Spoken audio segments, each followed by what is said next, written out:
Bienvenue dans cette leçon. Nous allons passer un peu de temps pour comprendre, pour approfondir, pour ressentir sur place la technique repousser le singe dans le style Yang de Tai Chi. Ça fait suite à tout un travail que j'ai repris ici sur des vidéos récentes, un travail que j'ai appelé Qigong Tai Chi Yang, avec quelques exercices et postures clés. J'introduis, je fais découvrir le travail postural dans ces éléments d'ancrage, d'alignement, de détente, de coordination.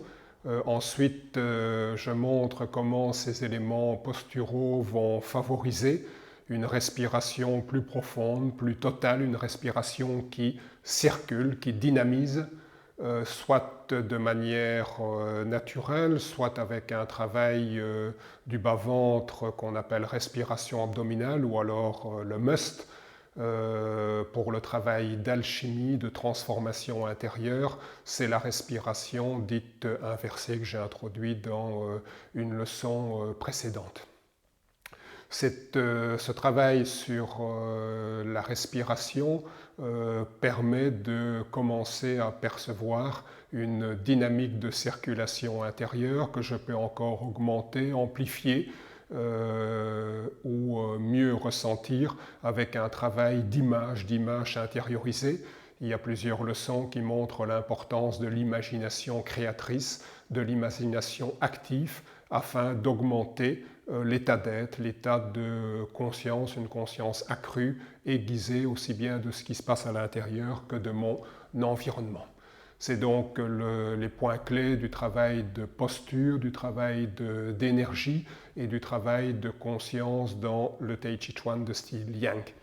L'étape suivante dans la remarquable pédagogie que j'ai reçue dans le cercle proche du maître Men Wifeng, il n'enseignait ça qu'à un nombre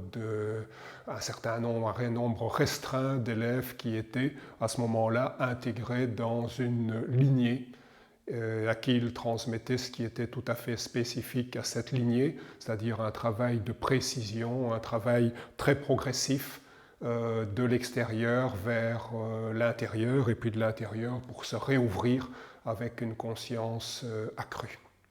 Donc j'utilise cette méthode que j'ai moi-même perfectionnée, affinée, complétée dans mes cours, dans mes stages, dans mes masterclass. Et donc l'étape suivante, c'est dans 8 techniques qui sont les 8 techniques fondamentales du style, donc le nom chinois PAFA, 8 techniques, c'est pouvoir appliquer, ressentir les éléments de la première série, c'est-à-dire les principes posturaux, les principes respiratoires, les principes attentionnels du Tai Chi de style Yang. Allons-y donc pour cette première technique, repousser le singe.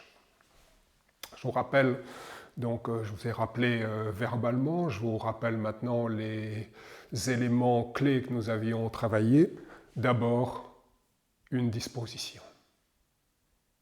Me poser au niveau du corps, de la respiration, au niveau de mon regard, de mon attention. Posture Wuchi. Je passais à la posture Tai Chi,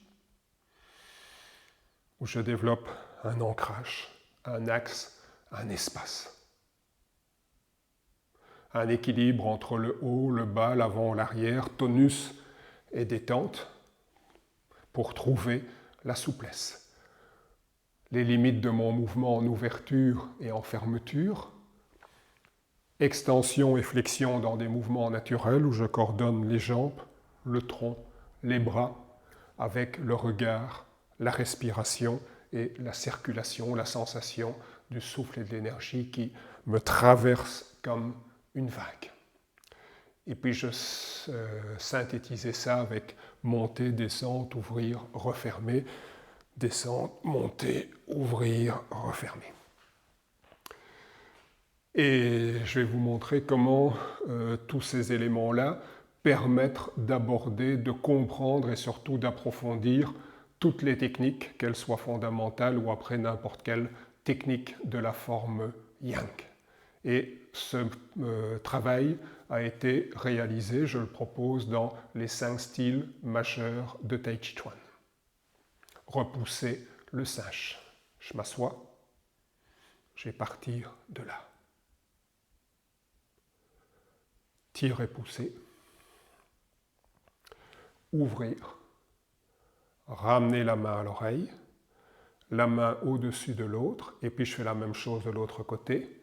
Tirer, pousser. Ouvrir.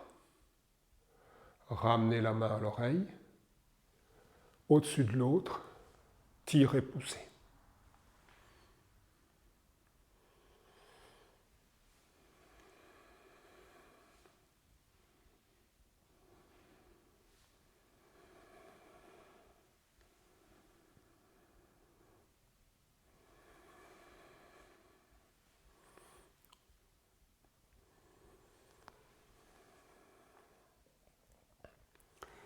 Bien sûr que dans un premier temps, et pendant longtemps, je vais imiter la forme extérieure, essayer de m'imprégner, commencer à découvrir, percevoir des nuances, des dynamismes intérieurs. Et donc je vais faire ça pendant des mois, des années. Si à un moment donné, un expert, un maître n'attire pas mon attention sur des points clés, je ne pourrai jamais le remarquer ni l'incorporer. Et donc mon travail avec Men Hui Feng s'est fait pendant des mois, chaque année, pendant une douzaine d'années, et la plupart du temps en cours particuliers où j'étais corrigé avec la main, où il me montrait dans un espace qui était vraiment un espace intime, un espace très proche. Donc allons-y pour toutes ces nuances, pour pouvoir, donc si je pars de la globalité, après je vais introduire toutes ces nuances. J'ai travaillé une à la fois, et puis après, bien sûr, que je vais retrouver ma globalité, que je fais le mouvement dans le ressenti sans plus penser à tout ce qui a été introduit et qui est incorporé, que je fais après de manière semi-automatique ou automatique. Dans un premier temps, qu'est-ce que nous avons tendance à faire? Ceci. Ceci. J'ai tendance à agir principalement ou exclusivement au niveau des bras. Pendant des années, j'ai travaillé en ergonomie, beaucoup sur des chaînes de montage automobile, et c'est comme si les opérateurs n'étaient que des bras. Le reste du corps n'est pas utilisé. C'est comme ça qu'il y a énormément de troubles au niveau des poignets, au niveau des épaules, au niveau des côtes, et puis forcément au niveau du dos. Les jambes ne sont pas utilisées, le bassin n'est pas utilisé, la respiration, la conscience, tout ça, on en tient rarement compte, ou alors quelques-uns doués le font de manière spontanée. Dans un premier temps, c'est percevoir ce mouvement de la taille. Cette hanche-ci pousse cette main-là. Cette hanche-ci tire cette main-là. Cette hanche pousse, cette hanche tire. Mon mouvement va venir des hanches.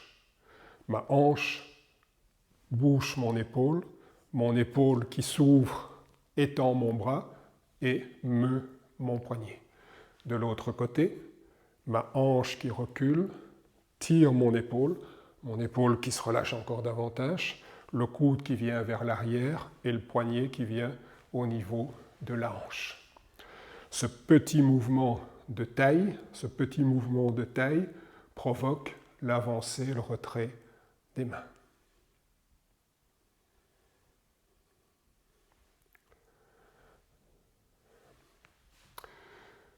Étape suivante, toujours dans ce mouvement tirer-pousser. Les deux coudes sont à la même hauteur. Mon coude ici va être dit hauteur et même degré d'ouverture dans les aisselles. Ce coude-ci ne va pas rester comme ceci, il va se fermer. Ce coude-là ne va pas rester comme ceci, il va s'ouvrir. Donc j'ai un mouvement ici d'ouverture de l'aisselle, un mouvement de l'autre côté de fermeture de l'aisselle. Mon coude est vers le bas, mon coude est vers l'extérieur, dans la diagonale. Je vais mouvoir à partir de la taille. D'un côté, je vais fermer l'aisselle et le coude, et de l'autre côté, je vais ouvrir.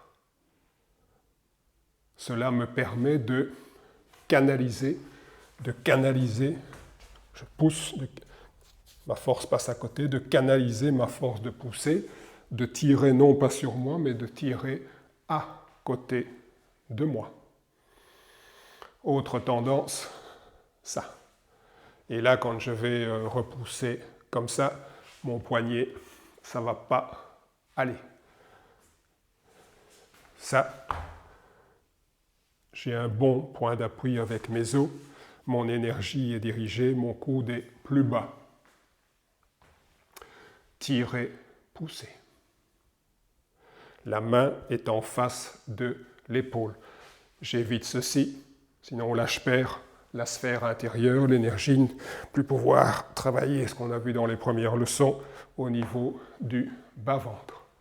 Tirer, pousser. Et donc je répète ceci des dizaines de fois d'un côté de l'autre côté, mouvement des hanches qui se propage aux épaules et qui vient se terminer dans la main.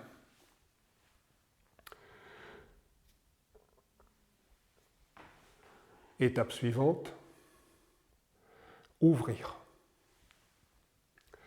Ce mouvement d'ouverture, c'est de nouveau ma hanche, et puis on verra que c'est en fait ça. Je tourne ici à partir de mon centre, la rotation du centre pousse ma hanche continue à ouvrir mon épaule, et là je termine avec un mouvement spiralé. Donc ce petit mouvement pour aller là, de la main, c'est un mouvement qui vient encore de la taille. Je tourne mon centre, je continue à tourner, à avancer ma hanche, je continue à ouvrir mon épaule, mouvement de spirale dans le bras. Ce mouvement de la hanche qui avance, celle-ci continue à reculer à partir de la rotation du centre, et en reculant, c'est ça qui, ce petit mouvement, ça amène mon bras qui est relâché, qui monte à partir du mouvement de la taille. J'ai initié ici mon mouvement des hanches, et même mieux de la taille. Je continue, mouvement de hanche, pour ça et pour ça. Pour revenir, voilà, cette hanche-ci recule, et en reculant, elle fléchit mon coude. Et ma main revient ici vers mon centre. Si je suis là et que je suis comme ça, je ne passerai pas les mains au-dessus de l'autre. Tirer le partenaire pour pousser. Pas pousser à côté de lui, pousser vers lui.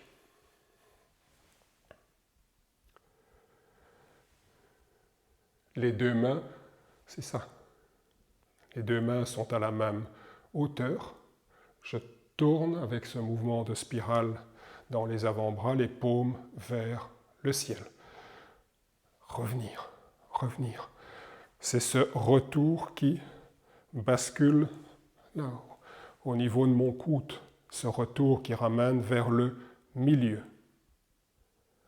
Ma taille est toujours un peu dans la diagonale, je reviens de face. C'est ce mouvement de retour qui passe par les hanches, par les épaules, par les coudes, pour revenir à la position de départ de l'autre côté.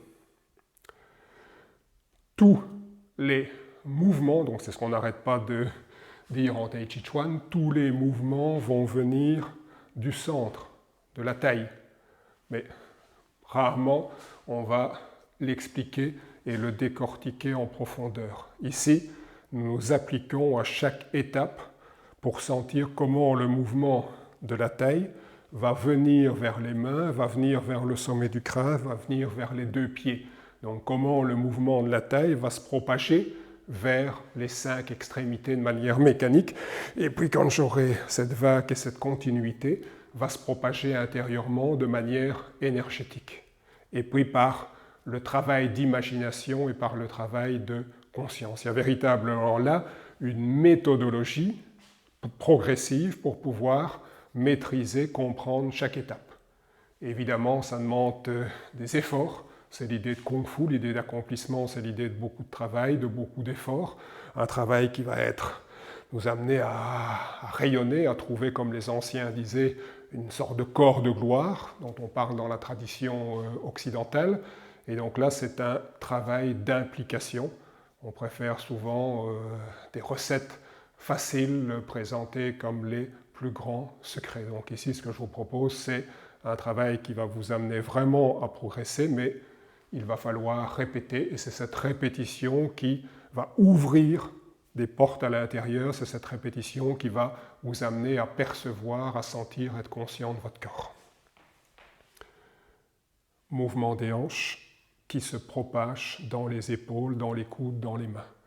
Ce mouvement des hanches qui vient du centre se propage jusqu'au bout des doigts, il se propage de nouveau, voilà, la taille bouge et je reviens, la taille bouge et je reviens. De l'autre côté, ça. Au début, on fait trop. Donc c'est un tout petit mouvement et un tout petit mouvement et ça se propage. Tout petit mouvement des hanches, ça se propage. Petit mouvement de retour, ça. Dans les épaules, dans les coudes, mouvement de retour et je suis là. Pour que ce léger mouvement se propage, c'est la mise en application de tout ce que nous avons vu. Si je n'ai pas d'ancrage, je n'ai pas de racine, ça aura du mal de se propager, ça va être bloqué, ça va être perdu partout. Si je n'ai pas une conscience de mon axe, même chose. Je suis désaxé, je vais avoir tendance à me crisper. Si je suis déstructuré, même chose. Les forces, les dynamiques vont être bloquées, vont être perdues à certains endroits. Si je suis raide en haut, ma taille bouge et la force ne se propage pas. Je suis comme une montagne solide en bas et voilà, je bouge un peu la taille, je bouge la taille, je bouge la taille par là, mon bras va par là. Je bouge la taille par là, mon bras va par là. Je bouge la taille comme ça, mon bras va là. Je bouge la taille comme ça, mon bras va là. Je bouge la taille comme ça, mon bras va là. Voilà. C'est ce bras qui est terriblement souple, comme la lanière d'un fouet. C'est le mouvement simple fouet, comment émettre l'énergie. Et sur mon axe corporel qui est comme le bâton du fouet. C'est, quand j'ai des racines, un axe, un espace, que je suis lourd en bas sans être empesé, léger en haut sans être flottant, qui a une coordination, c'est tout ce qu'on a travaillé juste avant, une coordination entre les jambes, les bras, ma respiration,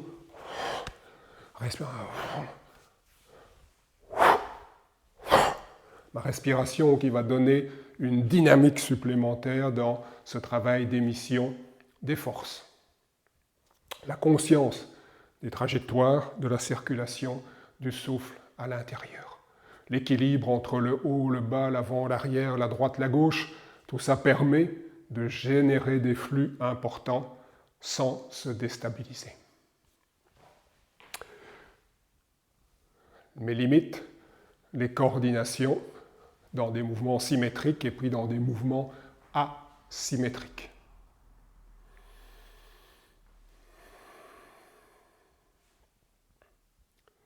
Petit mouvement. Bouger à partir de là. Quand je bouge à partir de là, mes épaules tournent, mais ma tête tourne davantage. Le mouvement de rotation fait tourner ma tête. Je reviens, le mouvement tourne un peu les hanches, mais ma tête tourne davantage pour regarder ma main avant. Donc ces petits mouvements de rotation se transmettent tels quels aux épaules, mais s'amplifient au niveau de la tête. Mouvement des hanches aux épaules. Mouvement des hanches aux épaules, la tête reste devant. La tête ici ne va pas tourner. Je continue à appliquer ma force sur cette main-là. Je continue à tourner mes hanches, mes épaules tournent avec, et ma tête tourne un peu plus. Mes hanches et mes épaules reviennent, mais la tête tourne davantage. Je reviens ici. Même chose de l'autre côté. Mouvement des hanches, léger. Canaliser la force. Disperser la force du partenaire. Ouvrir. revenir.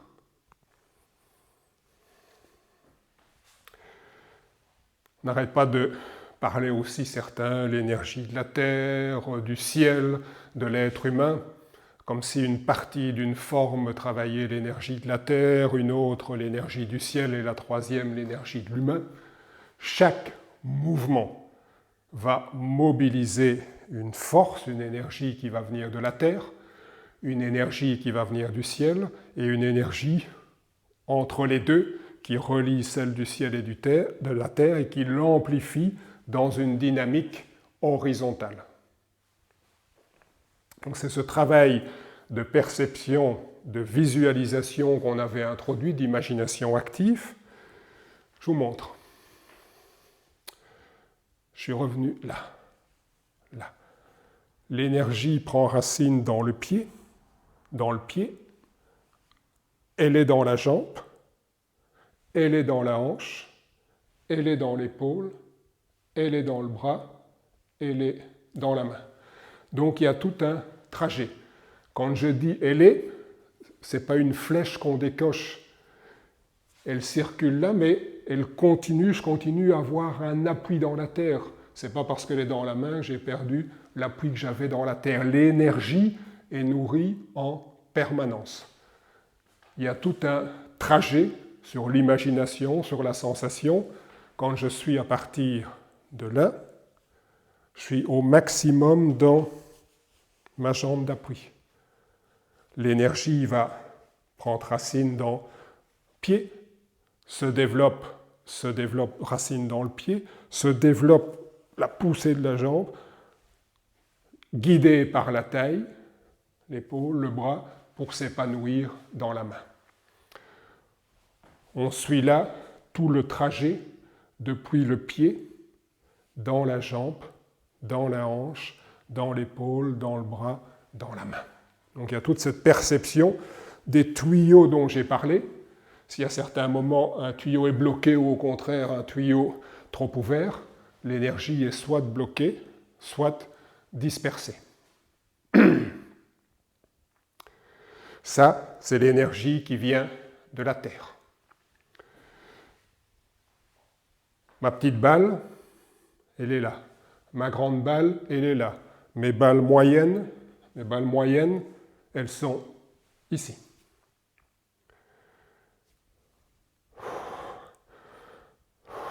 Synchroniser l'ouverture-fermeture sans me bloquer, sans me perdre, avec le travail du souffle, le travail de l'énergie, le travail de la respiration.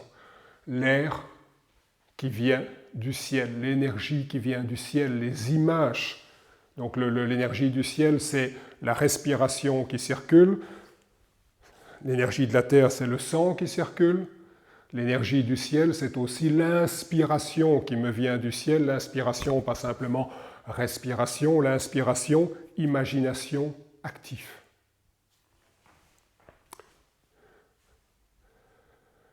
Je vais aller chercher la force du ciel. Je m'ouvre pour aller chercher mes paumes vers le haut, la force du ciel. Voilà. Il y en avait à une certaine époque qui étaient connectés à la terre, qui étaient dans un édifice, à un endroit particulier. Voilà. Connectés vers la terre, connectés vers le ciel, trait d'union entre les deux. Je vais chercher, je m'ouvre, je vais chercher, j'inspire. Début où je sors la force vers l'extérieur, expiration.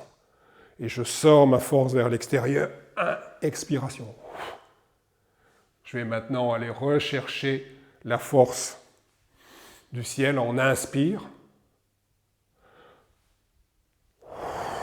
Expiration. Inspiration.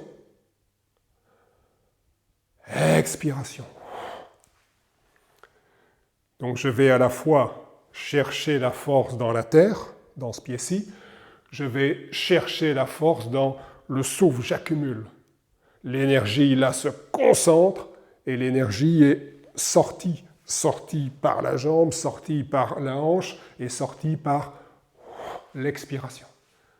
Donc je vais chercher à la fois l'énergie de la terre, l'énergie du ciel et je vais équilibrer ça avec l'énergie de l'humain qui a les pieds sur terre, la tête dans les étoiles, et qui à partir de là peut s'ouvrir et agir au niveau horizontal, au niveau de l'humain.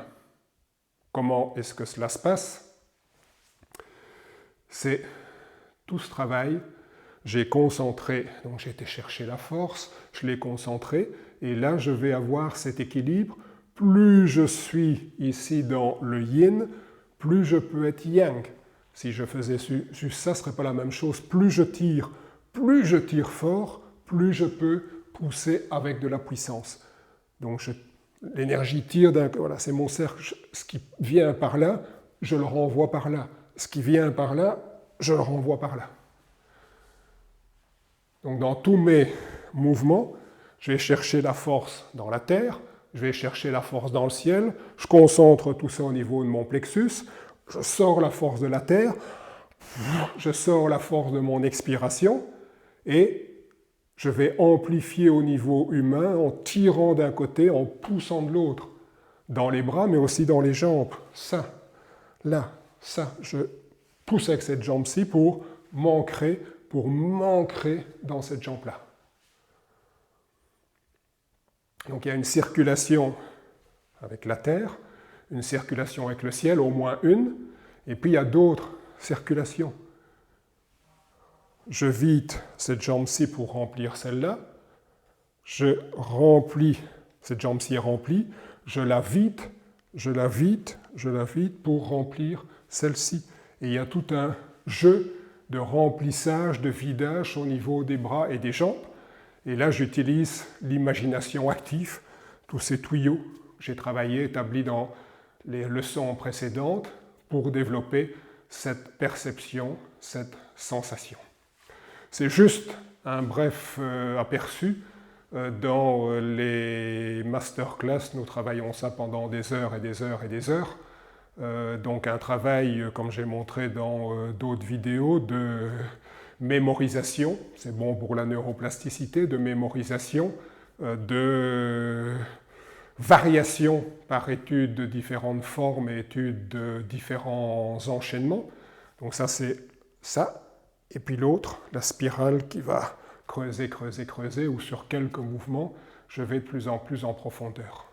Est-ce que tout ça est utile? Certains vont dire à quoi bon mémoriser des mouvements, à quoi bon être aussi précis, moi c'est comme je le sens. Pourquoi pas? Pourquoi pas?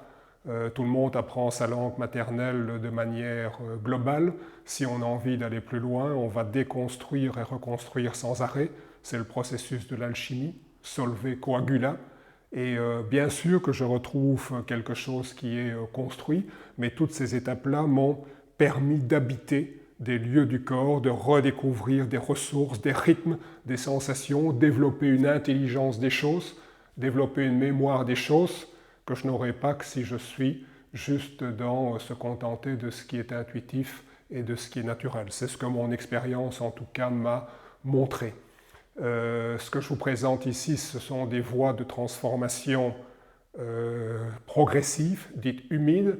Quand je parle des autres voies, j'ai aussi avancé dans différentes traditions avec des voies beaucoup plus spontanées, beaucoup plus sèches. L'un de mes maîtres dont je parle peu était Paul Schmitt, qui habitait tout près de chez moi, et avec lui j'ai suivi un autre type de voie qui était tout à fait dans la spontanéité, dans l'intuitif.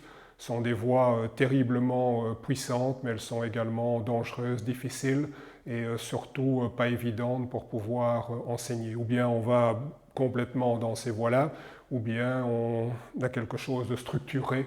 Je ne pense pas que l'entre-deux, ça puisse vraiment donner des résultats. En tout cas, c'est mon expérience, et ceux qui sont intéressés par cette plongée sur des mouvements de base, nous allons continuer ça sur les autres mouvements. Abonnez-vous comme ça à ma chaîne YouTube et mettez des commentaires, des questions, n'hésitez pas. Je vous souhaite une excellente pratique et à très bientôt.